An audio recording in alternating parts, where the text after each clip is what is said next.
No alarm rang. No warning came. The Red Dragon Pack arrived in silence. They came through the upper sky of planet Kael'thar like falling stars, their massive wings cutting the clouds. Their scales were dark red, hard as metal, glowing faintly with heat. Each dragon carried old rage in their eyes. This was not a visit. This was a hunt. They were here for blood. The Red Dragon Pack never forgave, never forgot.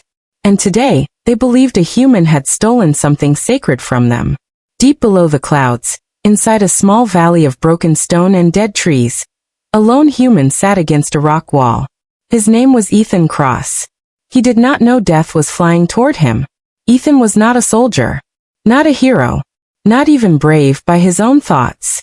He was a human engineer left behind after a failed colony evacuation. His ship was destroyed months ago. No weapons, no army, no backup, only survival. On his chest, under a torn thermal jacket, two small shapes slept. They were warm. They were breathing softly. They were alive. Two baby dragons. Ethan looked down at them with tired eyes. Easy, easy, he whispered, barely moving his lips. The babies shifted slightly, small claws gripping his shirt, tiny wings twitching as they slept. A soft glow came from their chests, like tiny embers. Ethan had found them 3 days ago. Not stolen. Found. The cave had collapsed during a storm. Inside were 2 dragon eggs, cracked open, the mother gone. Dead or driven away, Ethan did not know. The babies were cold, hungry, weak. If he left them, they would die. So he stayed. He fed them heat from his body, shared his water, used broken tech to keep them warm at night. He did not think about what would happen when the parents came. Now they had come. The Red Dragon Pack, their leader stepped forward, Varkith, the Blood Alpha. His eyes scanned the land. They are here, Varkith growled, voice like thunder. I feel them. Another dragon snarled. The human took them. Human stjäl. Humans always steal. Varkith lifted his head and roared. The sound rolled across the valley like an earthquake. Inside the cave, Ethan felt the roar hit his bones. The babies woke. They made small chirping sounds, scared, pressing closer to his chest. Ethan's heart raced. So this is it, he whispered. He slowly stood, keeping one arm around the babies. His legs shook, but he did not run. Running would wake them more. And there was nowhere to run anyway. Outside, fire lit the valley as the dragons moved forward. Human. Varkith shouted. Come out. Ethan stepped into the open. A small human shape against giants of fire and scale. The dragons froze. They expected screams. Weapons. Fear. Instead, they saw something else. The babies. Asleep. Peaceful. Curled on the human's chest. For the first time in 1,000 years, the Red Dragon Pack hesitated. Varkitha's eyes widened slightly. The babies smelled wrong. They smelled human. Not fear. Not harm. Warmth. What trick is this? One dragon hissed. Ethan raised his empty hand. I didn't take them, he said in simple, shaking English. I found them. They were dying. The dragons laughed, a cruel sound. You expect us to believe you? Another dragon snapped. Humans kill dragons for bones and fire cores. Ethan swallowed. I know, he said. But I didn't. The baby stirred. One opened its tiny eyes. It saw the Red Dragon Pack. Instead of crying, it made a happy sound and flapped its small wing. Then it pressed its head back against Ethan's chest. Like it felt safe.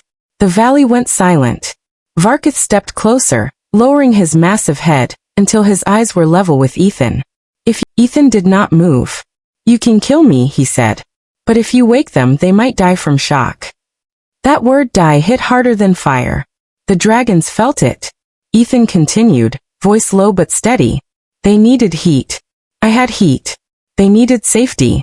I stayed. One dragon growled. Lies. But Varkith smelled the truth. He smelled no blood.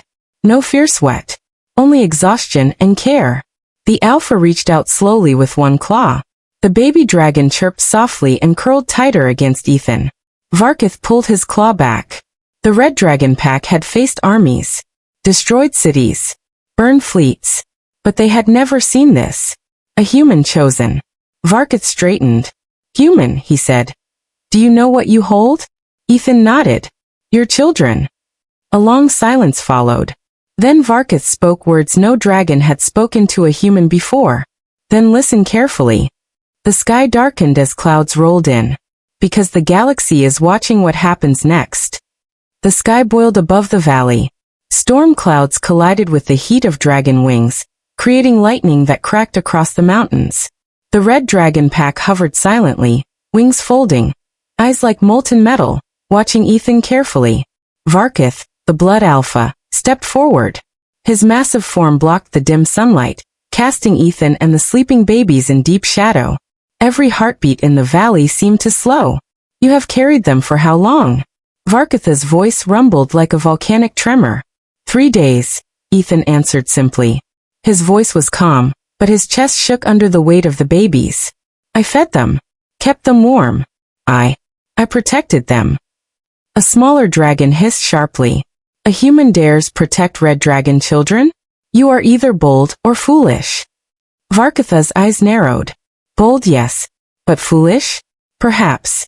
Yet there is something different about you. Ethan swallowed hard. And yet here he was, standing in the heart of a storm, carrying the lives of dragons in his arms.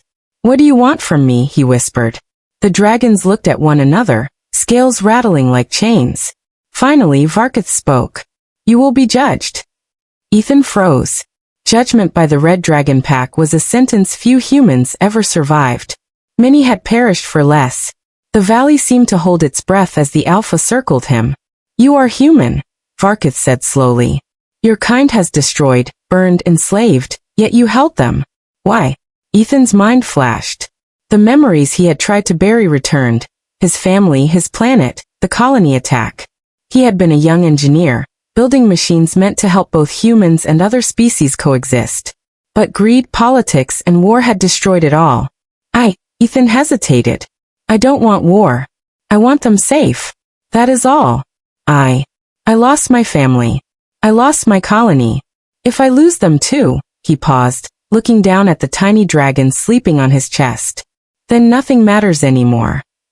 Varkith's massive claws dug into the stone. His eyes, red as fire, softened for the first time.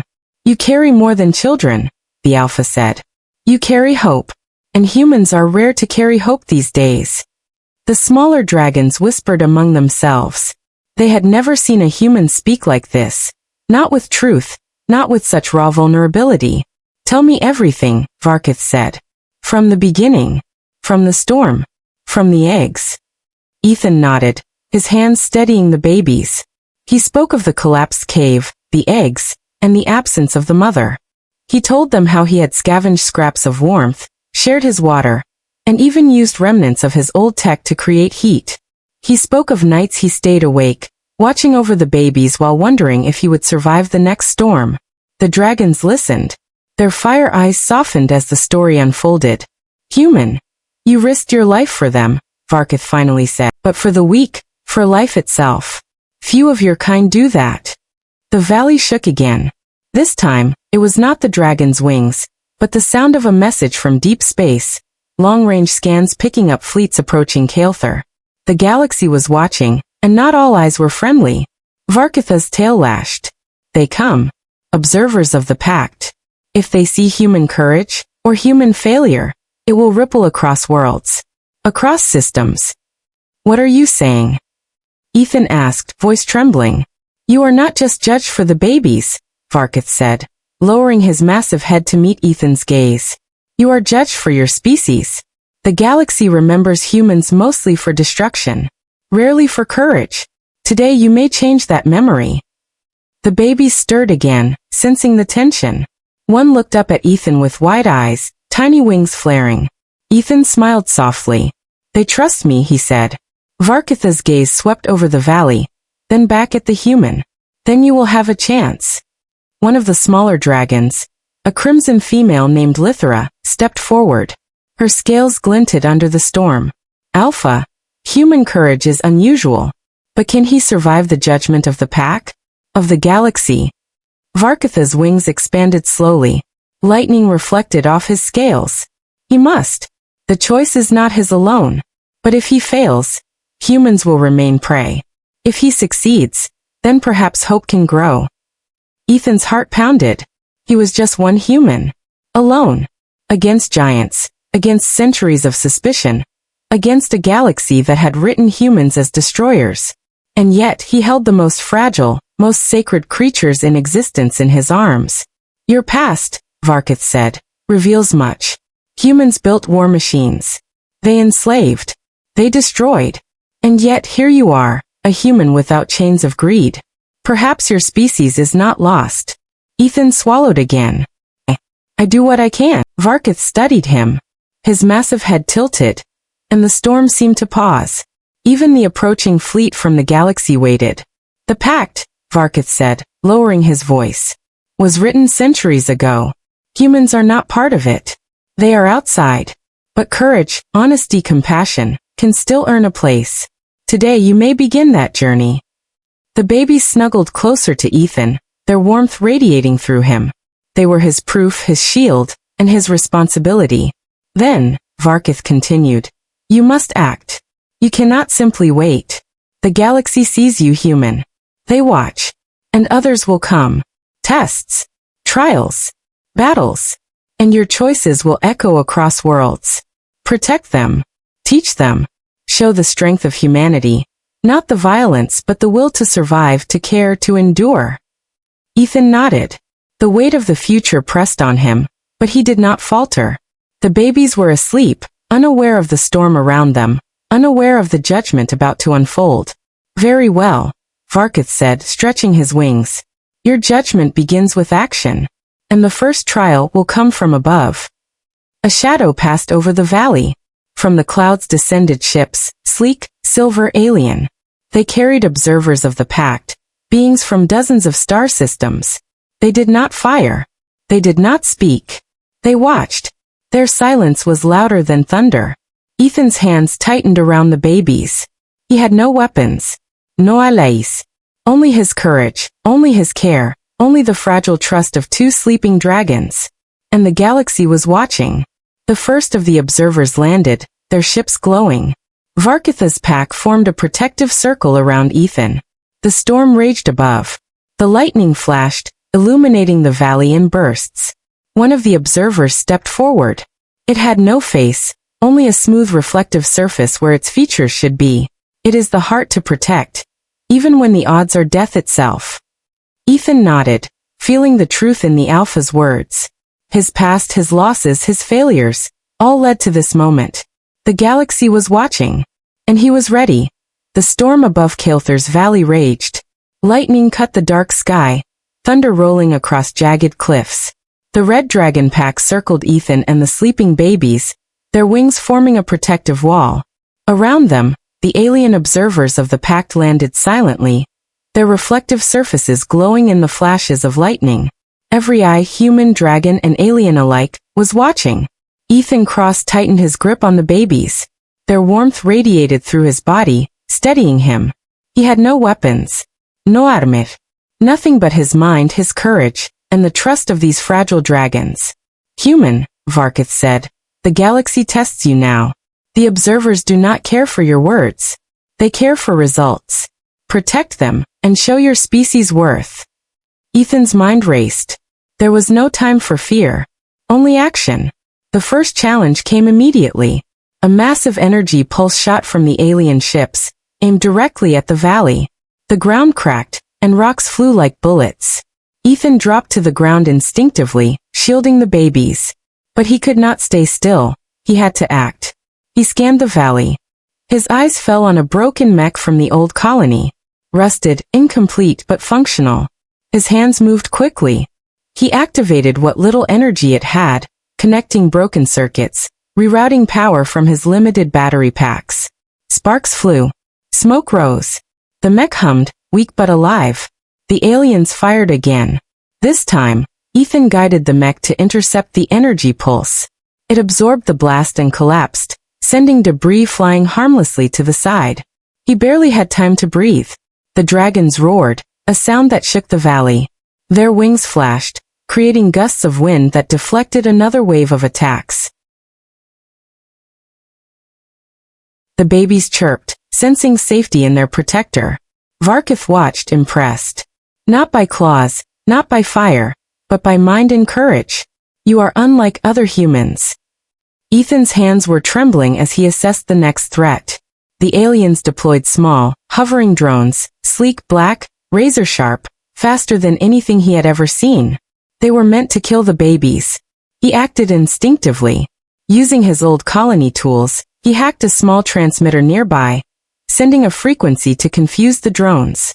Sparks shot from the drones as they malfunctioned, spinning out of control, crashing harmlessly into the cliffs. The babies yawned, still asleep. The dragons were amazed. Even the seasoned observers paused, confused. Never before had a human survived the judgment of the pack, much less defended dragon hatchlings without weapons. Varkith stepped closer. This is only the beginning, human.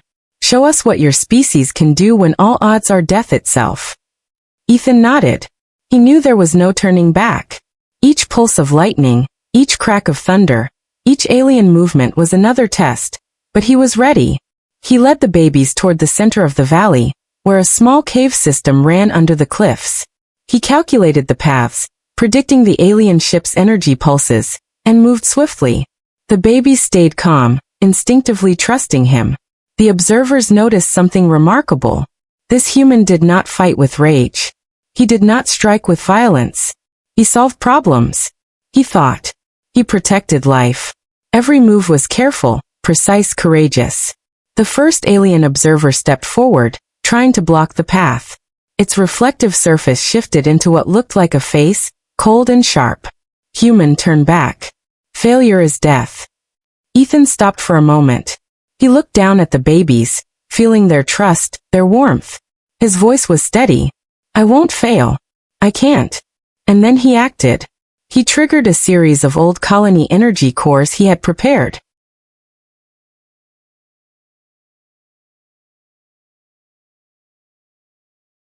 They created a bright, blinding pulse, enough to temporarily blind the observers without harming the dragons or babies.